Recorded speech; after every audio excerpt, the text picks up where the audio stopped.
Hola, ¿qué tal? Nosotros somos Juntos Podemos Ver. Yo soy Rodrigo Vargas y el día de hoy vamos a continuar con la parte número 56 del libro Maestría de Robert Greene. Reverso. En la cultura occidental ha evolucionado un mito particular en el sentido de que las drogas o la locura pueden conducir a explosiones creativas del más alto orden. ¿De qué otra manera explicar lo que John Coltrane hacía cuando se inyectaba heroína o las grandes obras del dramaturgo August Strindberg, quien parecía estar clínicamente loco? La obra de estos artistas es espontánea y libre, más allá de los poderes de la mente racional y consciente. Pero este es un mero lugar común, fácil de desacreditar. Coltrane admitía que nunca trabajó peor que durante los años de su adicción a la heroína. Se estaba destruyendo a sí mismo y sus facultades creativas. Dejó el hábito en 1957 y jamás regresó a él. Biógrafos que examinaron posteriormente las cartas y diarios de Strindberg descubrieron a un hombre sumamente histriónico en público, pero que en privado era muy disciplinado. El efecto de la locura producido en sus obras fue trabajando a conciencia. Entiende, crear una obra de arte significa o hacer un descubrimiento o invento requiere gran disciplina, autocontrol y estabilidad emocional. Supone dominar las formas de tu campo. Las drogas y la locura no hacen sino destruir esas facultades. No caigas presa de los mitos y clichés románticos que abundan en nuestra cultura sobre la creatividad, ofreciéndonos el pretexto o panacea de que tales facultades pueden conseguirse fácilmente. Al examinar la obra excepcionalmente creativa de los maestros, no ignores sus años de práctica, sus interminables rutinas, sus horas de duda y su tenaz conquista de obstáculos. La energía creativa es fruto de esos esfuerzos y nada más. Marcel Proust decía: nuestra vanidad, nuestras pasiones, nuestro espíritu de imitación, nuestra inteligencia abstracta y nuestros hábitos llevan ya mucho tiempo en operación, y es tarea del arte arruinar esa operación suya, hacernos volver sobre maestros, pasos hasta las profundidades en las que lo que existe de verdad yace desconocido dentro de nosotros. 4. Funde lo intuitivo con lo racional. Maestría. Es el último capítulo de este libro. Todos tenemos acceso a una a una forma superior de inteligencia, que puede permitirnos ver más en el mundo, predecir tendencias, responder con precisión y rapidez a cualquier circunstancia. Esta inteligencia se cultiva sumergiéndonos profundamente en un campo de estudio y siendo fieles a nuestras inclinaciones, por desacostumbrados que los demás juzguen nuestro enfoque. Gracias a esa inmersión intensa de muchos años, logramos interiorizar y obtener una sensibilidad intuitiva para los componentes complicados de nuestro campo. Cuando fundimos esta sensación intuitiva con procesos racionales, ampliamos nuestra mente más allá de su potencial y podemos ver la esencia secreta de la vida. Luego, obtenemos facultades semejantes a la fuerza y velocidad instintivas de los animales, aunque con el alcance adicional que la conciencia humana nos brinda. Este poder es al que nuestro cerebro propende en forma natural y seremos llevados a ese tipo de inteligencia si seguimos nuestras inclinaciones hasta sus últimas consecuencias. Título: La tercera transformación. El destino del escritor Marcel Proust, que nació en 1871 y murió en 1922, parecía fijado desde que nació. Llegó al mundo pequeño y frágil y durante 2 semanas estuvo al borde de la muerte, aunque al final se impuso. De niño, enfermaba con frecuencia y pasaba meses encerrado en casa. Cuando tenía 9 años, sufrió su primer ataque de asma, que estuvo a punto de cortarle la vida. Su madre, Jane, continuaba preocupada por su salud. lo adoraba y lo acompañaba a sus regulares viajes al campo por su convalecencia. En esos viajes se estableció el patrón de su vida.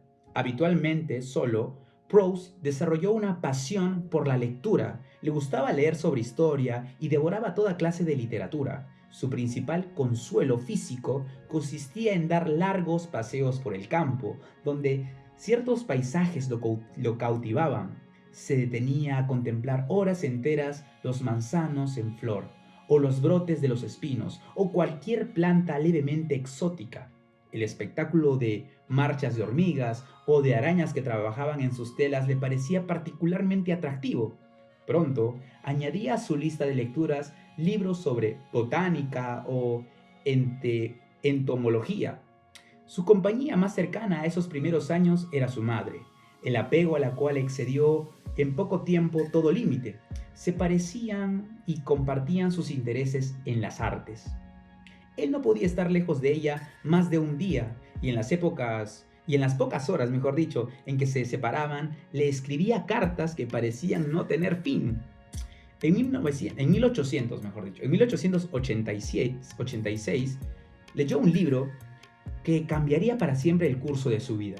Era un relato histórico de la conquista normanda de Inglaterra, escrito por Augustin Thierry.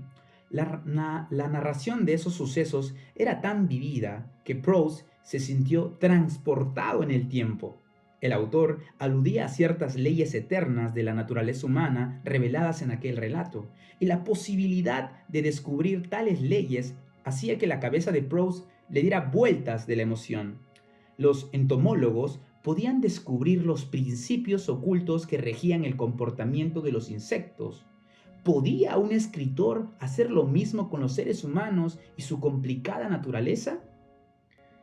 Cautivado por la capacidad de Thierry para hacer que la historia cobrara vida, Proust tuvo un destello de que esa sería su tarea en la vida: ser escritor e iluminar las leyes de la naturaleza humana. Obsesionado por la sensación de que no viviría mucho tiempo, tendría que apresurar ese proceso y hacer todo lo posible para desarrollar sus facultades literarias.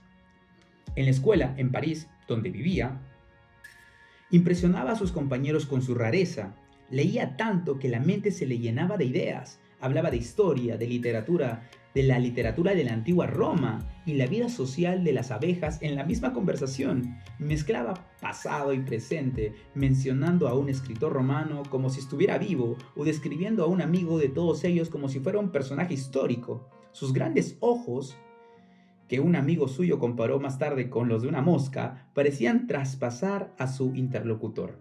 En las cartas que le escribía, podía analizar las emociones y problemas de sus amigos con desconcertante exactitud, aunque después dirigía su atención a sí mismo, exponiendo despiadadamente sus propias debilidades. Pese a su propensión a estar solo, era muy sociable y verdaderamente encantador. Sabía adular y congraciarse, pero nadie lo entendía del todo ni sabía que podía depararle el futuro a un excéntrico como ese. En 1888, Proust conoció a una cortesana de 37 años de edad, Lauren Wyman, amante de su tío. Entre muchos otros, y al instante se enamoró de ella. Era un personaje de novela. Su ropa, sus coqueteos modales, su poder sobre los hombres le fascinaron. Tras cautivarla con una ingeniosa conversación y cortesía, pronto se hicieron íntimos. En Francia seguían prevaleciendo entonces la antigua tradición de los salones, reuniones en que las personas compartían ciertas afinidades intelectuales, discutían ideas literarias y filosóficas. En la mayoría de los casos, eran mujeres quienes dirigían esos salones, los que, según el nivel social de la anfitriona, podían atraer a importantes artistas, pensadores y figuras políticas. Laure tenía su propio salón, de cierta reputación, frecuentado por artistas, bohemios, actores y actrices. Proust fue pronto uno de sus asiduos. La vida social en las altas esferas de la sociedad francesa le parecía a Proust inagotable, fascinante. Era un mundo lleno de señales sutiles. Una invitación a un baile o el lugar específico a la mesa de una cena indicaba la categoría de un individuo, si iba en ascenso o en declive. Prendas de vestir, gestos y ciertas frases en la conversación derivaban en interminables críticas y juicios sobre la gente. Él quería explorar ese ámbito y conocer todas sus complejidades. La atención que solía dirigir a la historia y a la literatura la dirigía ahora al mundo de la alta sociedad. Se abrió ingenioso camino a otros salones y pronto se codeaba ya con las más altas, con la más alta aristocracia, es decir, con los burgueses. Aunque estaba decidido a ser escritor, nunca había podido saber qué quería escribir y eso lo atormentaba de manera indecible. Pero ya tenía la solución. Aquel mundo social sería la colonia de hormigas que él analizaría tan implacablemente como un entomólogo. Con este propósito, empezó a recolectar personajes para sus novelas. Uno de ellos era el conde Robert de Montesquieu, poeta, esteta y famoso decadente con pronunciada debilidad por los jóvenes atractivos. Otro era Charles Haas, epítome de la chic en la alta sociedad y consumado coleccionista de arte que no podía evitar enamorarse de mujeres de clase baja. Proust estudiaba a estos personajes, escuchaba atentamente sus palabras, seguía sus peculiaridades y en sus cuadernos intentaba darles vida en pequeños bocetos literarios. Al escribir, Proust era un maestro de la mímica. Todo lo que escribía tenía que ser real, algo que él hubiera presenciado o experimentado de primera mano. De otra forma, su escritura resultaba inanimada. Su temor a las relaciones personales íntimas, sin embargo, le representaban un problema. Atraído tanto por hombres como por mujeres, tendía a guardar distancia cuando se trataba de todo tipo de relación física y emocional próxima. Esto le dificultaba escribir de amor y de romance desde dentro. Fue así como empezó una práctica que le sería muy útil. Si se sentía, si se confiaba, lo sondeaba acerca de los detalles más íntimos de su relación. Como él era un psicólogo agudo, podía dar consejos excelentes. Más tarde, reconstruía en su mente aquel amorío, sintiendo lo más profundamente posible los altibajos, los ataques de celos, como si le sucedieran a él mismo. Hacía esto con personas de cualquier género. Su padre, médico, destacado, comenzaba a desesperarse por él. Proust asistía a fiestas que duraban toda la noche, regresaba bastante después del amanecer y dormía todo el día. Para encajar en la alta sociedad, gastaba grandes cantidades de dinero. Parecía no tener disciplina ni verdaderas aspiraciones profesionales. Dado sus problemas de salud y el hecho de que su madre no dejaba de consentirlo, el padre temía que Proust fuera un fracasado y una carga permanente. Trataba de forzarlo a iniciar una carrera. Proust lo apaciguaba lo mejor que podía. Un día le decía que estudiaría leyes y al siguiente que conseguiría trabajo como bibliotecario.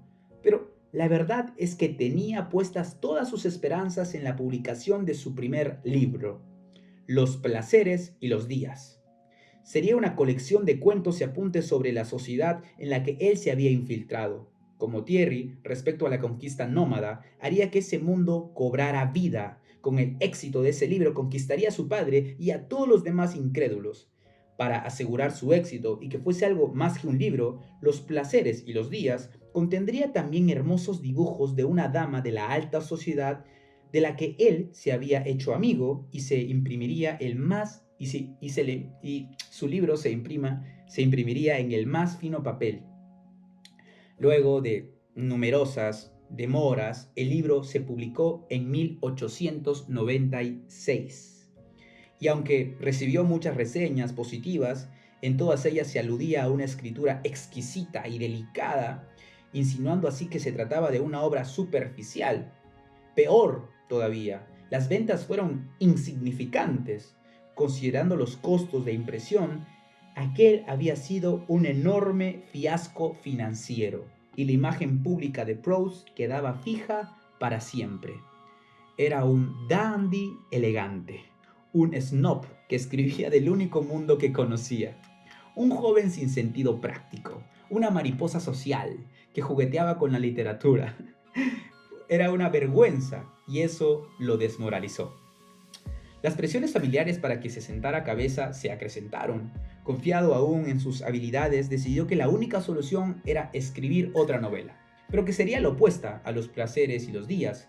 Sería de mucho mayor peso y extensión que su primer libro, que ella mezclaría recuerdos de infancia y experiencias sociales recientes. Describiría la vida de toda clase de personas y un periodo entero de la historia de Francia. Así, no podría vérselas como superficial, pero como esta novela resultaba cada vez más larga, él no sabía cómo hacerla cuajar en algo lógico o algo que asemejara siquiera a una historia.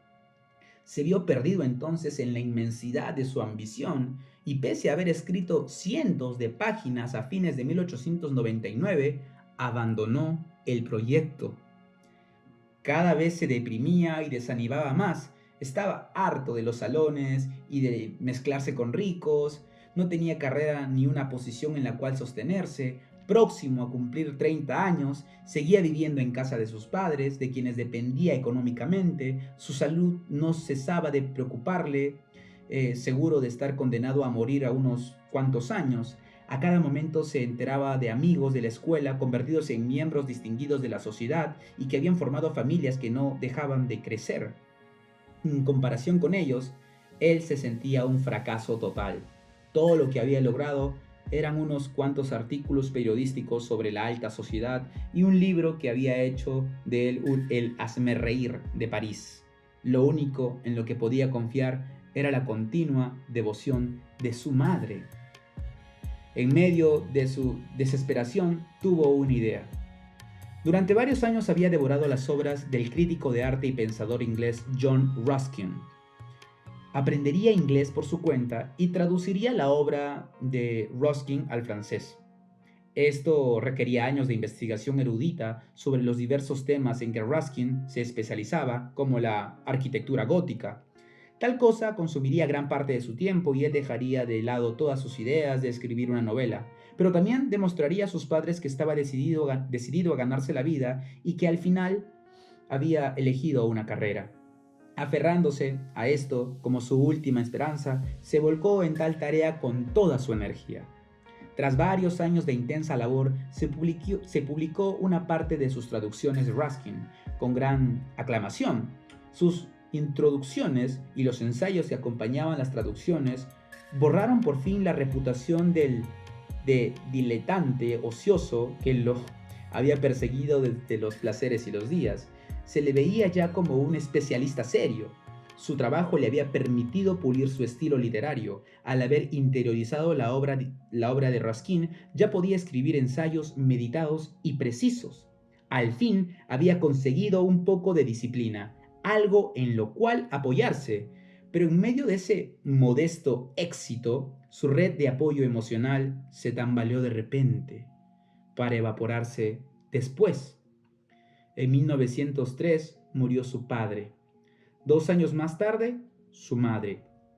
Incapaz de sobreponerse a la pérdida, falleció también. Él no se había separado de ella casi nunca y desde niño había temido el momento de su muerte. Se sintió completamente solo y le aterraba la idea de no tener ya ningún motivo para vivir. En los meses siguientes se apartó de la sociedad y mientras evaluaba su vida hasta ese momento, discernió un patrón que le dio una débil esperanza.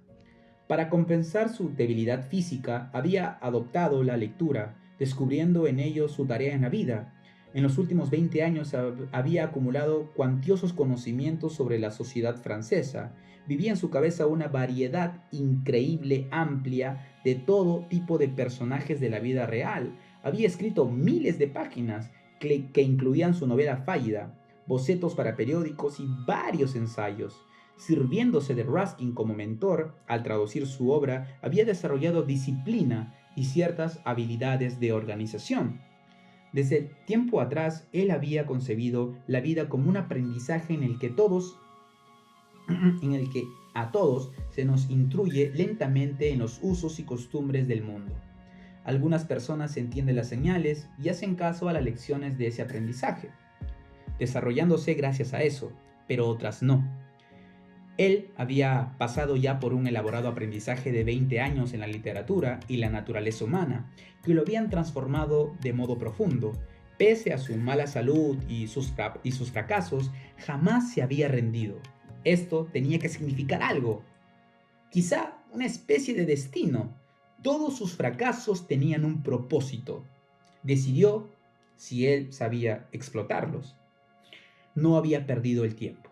Lo que necesitaba era poner a trabajar todos esos conocimientos. Esto significaba regresar a la novela que no había cesado de evitarlo. ¿De qué trataría el argumento, la voz del narrador? No lo sabía aún. Todo el material estaba en su cabeza. Si en su soledad no podía recuperar a su madre, su infancia ni su juventud, de algún modo recrearía esas cosas en su totalidad en el estudio de su departamento donde ahora se ocultaba. Lo importante era ponerse a trabajar. Algo saldría de ahí.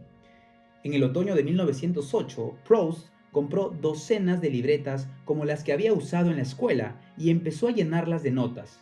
Escribía ensayos sobre estética, bocetos de personajes, recuerdos de infancia que se empeñaban en reprobar, y mientras se sumergía en ese proceso, sintió un cambio en él. Algo había embonado. No sabía de dónde venía, pero surgió una voz, su voz, que sería la del narrador. La historia giraría en torno a un joven neuróticamente apegado a su madre e incapaz de forjar su propia identidad. Descubre que quiere ser escritor, pero no sabe cómo escribir. Al crecer, comienza a explorar los reinos sociales de la bohemia y la aristocracia terrateniente. Disecciona a las personas que conoce, descubriendo la esencia de sus personajes bajo su personalidad social superficial. Tiene varios amores fallidos en los que sufre los extremos de los celos. Luego de numerosas aventuras y una insidiosa sensación de fracaso, conforme progresa en la vida, justo al final de la novela descubre que quiere escribir el libro que acabamos de leer. La novela se llamaría En busca del tiempo perdido y terminaría relatando gran parte de la vida de Proust. Todos los personajes que conoció disfrazados bajo nombres distintos. En el curso de la narración cubriría toda la historia de Francia, desde que él nació hasta el presente, cualquiera que éste fuese. Sería un retrato de la sociedad en el conjunto, y en él el estomólogo que descubre las leyes del comportamiento de todas las habitantes del hormiguero. Su única preocupación era entonces la salud. La tarea que le aguardaba era inmensa. ¿Viviría lo suficiente para consumarla? Tras varios años, concluyó la primera parte del libro titulada Por el camino de Swan, publicada en 1913. Las reseñas fueron muy positivas. Nadie había leído nunca una novela así. Parecía que Proust hubiera creado su propio género, en parte novela y en parte ensayo. Pero cuando planeaba la segunda mitad del libro, estalló la guerra en Europa y la industria editorial prácticamente se detuvo. Proust siguió trabajando en la novela sin parar, pero algo extraño sucedió entonces. El libro iba creciendo en tamaño y alcance y volumen tras otro. Su método de trabajo era parcialmente responsable en este incremento. Al paso de los años, él había reunido miles de fragmentos de historias, personajes, lecciones de vida, leyes de psicología que poco a poco conjuntaban en la novela, como los azulejos de un mosaico. No podía prever el final. Y conforme el libro crecía, adoptaba una forma distinta. Vida real y novela se entrelazaban inextricablemente. Cuando él necesitaba un nuevo personaje, una mujer adinerada que se presentaba en sociedad, por ejemplo, atrapaba a su equivalente en la realidad y se hacía invitar a bailes y veladas donde pudiera estudiarla. Las frases que ella decía se abrían paso hasta el libro. Una noche reservó en el teatro varios palcos para sus amigos, reunió a ellos a las personas reales en las que había basado sus personajes. Después fueron a cenar y alrededor de la mesa Proust pudo observar, como un químico, los elementos diversos de su libro ahí, frente a sus ojos. Ninguno de ellos, por supuesto, sabía de qué se trataba eso. Todo era material para él, no solo el pasado, sino también sucesos y encuentros presentes que de pronto sugerían una nueva idea o dirección. Cuando quería escribir sobre las plantas y flores particulares que le habían obsesionado el niño, iba al campo y pasaba horas perdido en la observación, tratando de obtener la esencia de su singularidad y de la que le había fascinado, a fin de poder recrear para el lector su sensación original. Al ficcionar al conde de Montesquieu como el personaje de Charlus, un homosexual obvio, visitaba los burdeles masculinos más secretos de París, que sabía que el conde frecuentaba. Su libro tenía que ser lo más real posible, lo cual incluía gráficas escenas sexuales. En cuanto a las cosas que no podía presenciar personalmente, pagaba a otros para que le aportaban chismes, información e incluso hicieran algo de espionaje. A medida que el libro crecía en tamaño e intensidad, él sentía que el ámbito social que describía cobraba vida en su interior, y el experimento desde dentro emanaba de él con creciente facilidad. Proust tenía una metáfora para explicar esta sensación que introdujo en la novela. Era como una araña en su tela, que sentía hasta la menor vibración, conociéndola tan hondo como el mundo que él había creado y dominado. Después de la guerra, el libro siguió publicándose, un volumen tras otro. Los críticos no salían de su asombro por lo profundo y vasto de su obra. Había creado, o más bien recreado, un mundo entero. Pero esa no era simplemente una novela realista. Por más que contuviera disertaciones sobre arte, psicología, los secretos de la memoria y la operación del cerebro, Proust había cavado tan profundo en su psicología que había hecho descubrimientos sobre la memoria y el inconsciente que parecían misteriosamente exactos. Al pasar de un volumen a otro, los lectores tenían la sensación de estar viviendo y experimentando ese mundo desde dentro, apropiándose así de los pensamientos del narrador, con lo que desaparecían los límites entre este y el lector. El efecto era mágico. Aquello parecía la vida misma. Empeñado en terminar el último volumen, el punto en que el narrador finalmente es capaz de escribir la novela que acabamos de leer, Proust se dio prisa, sentía menguar su energía y que la muerte se acercaba. A todo lo largo del proceso de publicación había hecho que los editores detuvieran las prensas si debía incluir en el libro un nuevo incidente que hubiera presenciado personalmente. Ahora, sí, sintiendo cerca la muerte, dictó sus últimas notas a la mujer que lo asistía. Por fin sabía que se sentía morir y tuvo que reescribir una escena previa en un lecho de muerte. No era lo bastante real desde el punto de vista psicológico. Murió 2 días después y jamás vio impresos los 7 volúmenes completos de su obra.